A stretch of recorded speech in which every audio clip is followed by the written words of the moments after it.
The mug slipped from my hand, hitting the kitchen tiles with a sharp crack that echoed like a gunshot.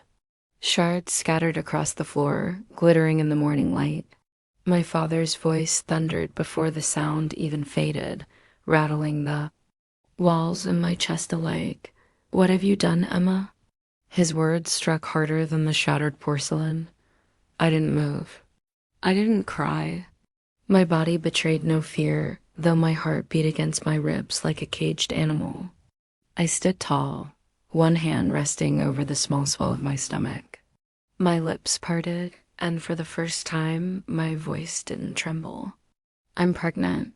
The silence that followed was heavier than the crash. My mother froze at the bottom of the staircase, laundry still clutched in her damp hands. Her face drained of color, her eyes wide, her body trembling like a porcelain figurine about to topple. "You just turned 18. Are you out of your mind?" She whispered, but the words cracked halfway. Through dot my father stepped closer, veins standing rigid along his neck, his fists curled so tight his knuckles whitened. "Who is it? Some dropout? A stranger you met at a gas station?" His breathing grew ragged, as though every syllable I spoke stole the air from his lungs. "His name doesn't matter," I answered, holding his gaze. "What matters is this child I love, my baby, and I'm keeping it." A bitter laugh burst from his chest, raw and guttural. "You've ruined your life, Emma. We gave you everything, a home, a future, a college fund, and you threw it all away for this." The words cut deep, but I didn't flinch. I met his fury with a steady calm I didn't know I had. "I didn't throw anything away. You're just furious because you can't control me anymore." That was the breaking point. His face twisted, his voice exploding with finality. "Get out. Pack your things. You want to play adult? Then live like one." I turned to my mother, hoping for even the faintest flicker of protection. But her eyes were full of disappointment, her lips trembling as she whispered, "You're such a shame." As though I committed some unforgivable crime. They didn't ask who the father was. They didn't ask if I was safe. They didn't even ask if I was scared. They just cast me out like I was nothing. But what they didn't know was that I had already signed the lease for a tiny studio apartment. I already had a job. And the father of my child wasn't some faceless nobody. They wouldn't have believed me even if I told them Dot, so I left with a duffel bag and a fire in my chest. I didn't cry. I didn't beg. I smiled because I carried a secret they couldn't touch. And 15 years later, when they stood in my driveway staring at their grandson for the very first time, that secret would burn through them like ice. They would see what I had become, and they would know the price of throwing me away. That first night in my apartment was a battle. No heat, no furniture. Just a sagging mattress on a cracked floor and a window that whistled whenever the wind pushed through. I ate a can of soup in silence, staring at a phone that never lit up. No calls, no texts, not even from my mother. I was their disgrace now, the daughter who destroyed her future. But I wasn't broken. Not yet, because I had him. My baby. And I had something else. A job. Weeks before the confrontation, I had quietly taken a receptionist position at a private medical clinic outside Raleigh. The pay was barely enough, but the man who hired me, Dr. Weston, looked me in the eye and said, "If you're willing to work, you'll always have a place here." He didn't care that I was 18. He didn't care that I was pregnant. He only cared that I was willing Dot, so I worked. Morning till night, my belly grew, but so did my determination. No pity. No handouts.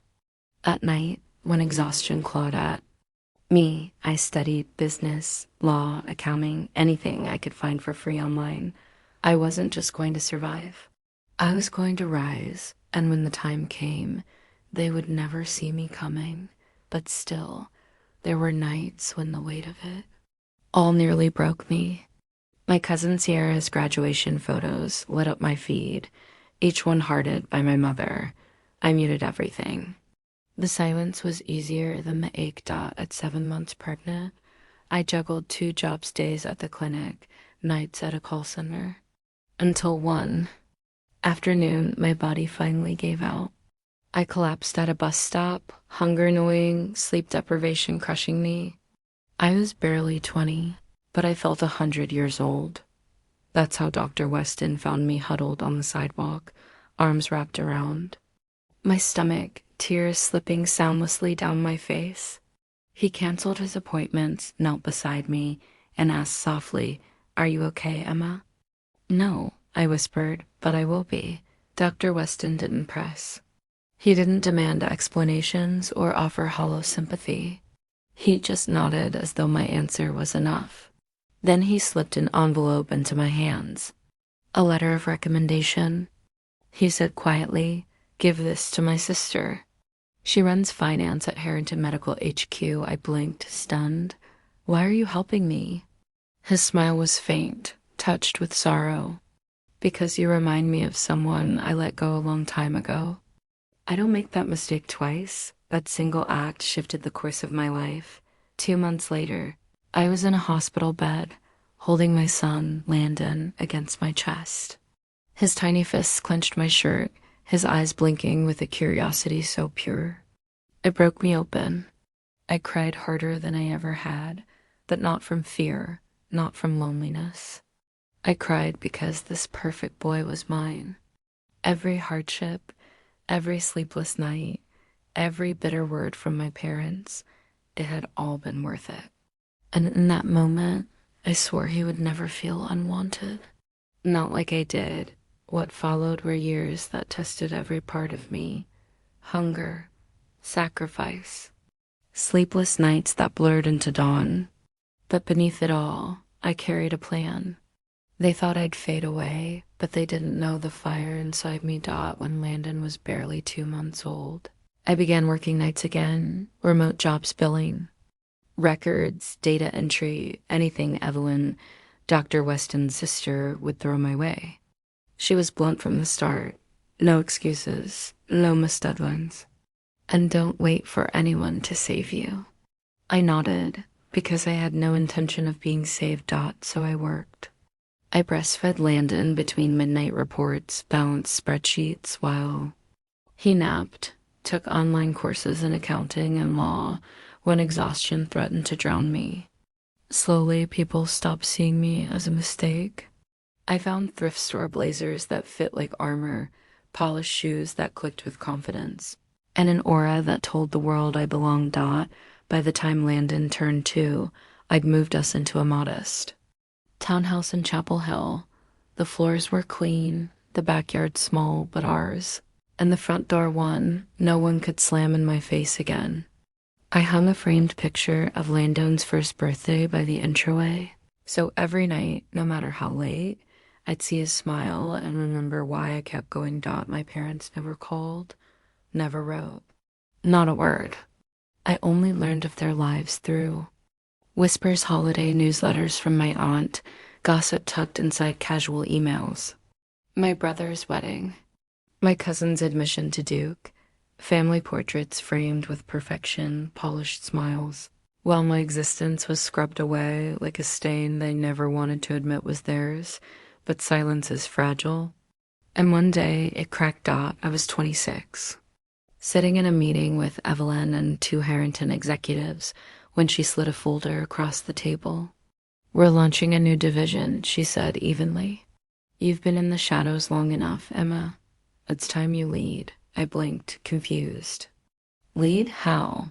Her lips curved into a knowing smile. "Head of operations, starting salary, $138,000, full benefits. A team of 12. And yes, Landon can stay at our on-site daycare." For a moment, I couldn't breathe.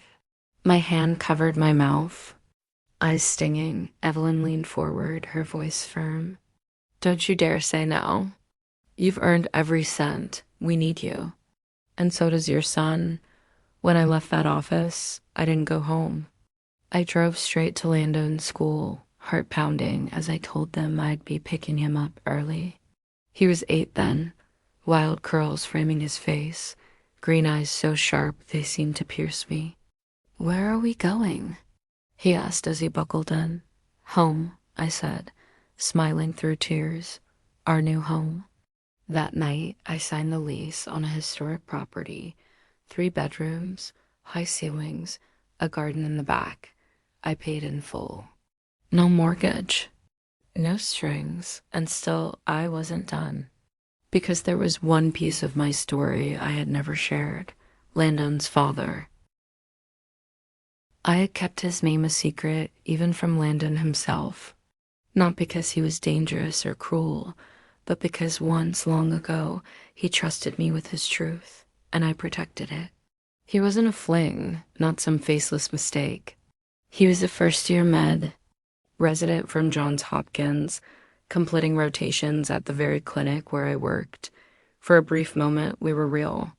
But his family saw me for what I was then: poor, young, disposable. They pulled him away.